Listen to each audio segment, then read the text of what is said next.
চুরি বিদ্যা মহাবিদ্যা যদি না পড়ো ধরা।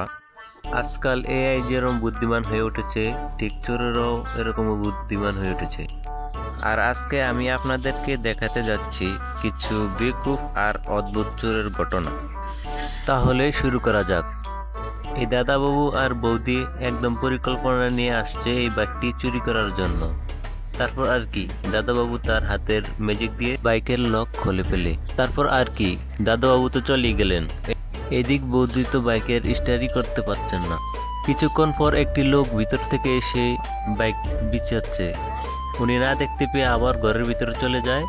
চলে গিয়ে সিসি ক্যামেরা চেক করে আবার চলে আসে আবার কি, বৌদিকে ধরে নিয়ে উত্তম মধ্যম দেওয়া হলো।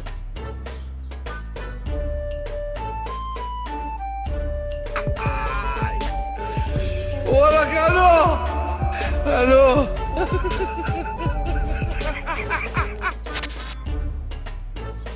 এবার দেখুন এই ভিডিওটি। দোকানদার সারাদিনের বিক্রির টাকার হিসাব মিলাচ্ছে, তখনই আগমন হয় এই চোরের। চোর দোকানদারকে ভয়ভীতি দেখে টাকা নেওয়ার চেষ্টা করে, কিন্তু দোকানদারও নাচরবান্দা, টাকা দিতে রাজি না। তারপরে দোকানদারকে ছুরি দেখে বিভিন্ন ভয় দেখাতে থাকে। তারপর দোকানদার এক পর্যায়ে টাকা তাকে দিয়ে দেয়। তারপর দেখুন দোকানদার খুব চালাকের সাথে কি করে, খুব চালাকের সাথে ওখানে যে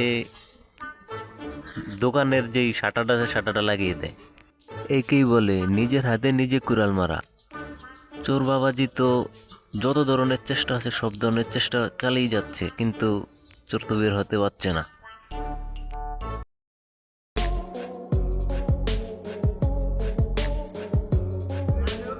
এক পর্যায়ে দোকান ভাঙার জন্য চোর বাবাজি শাবল নিয়ে আসে দোকান ভাঙার জন্য, কিন্তু এ তো চোর ব্যর্থ হয়ে দেখুন চোরে কি করে কাণ্ড। চোরে এখানে বসে পড়ে মাটি। চোরে আর কোনো উপায় না পেয়ে পুলরে এসে বসে পড়ে। তারপর যখন দোকানদার সমস্ত লোক নিয়ে আসে, তারপর চোর দেখেন কোথায় পালায়। তারপর যখন এখান থেকে টেনে বের করে আবারও পালানোর চেষ্টা করে চোর। তারপর তো এক পর্যায়ে চোরেরই সমস্ত লুট করে নেয়, চোরকেই লুট করে নেয়। তারপরে চোরকে আর কি পুলিশের হাতে তুলে দেয় উত্তম মাধ্যম দেওয়ার জন্য।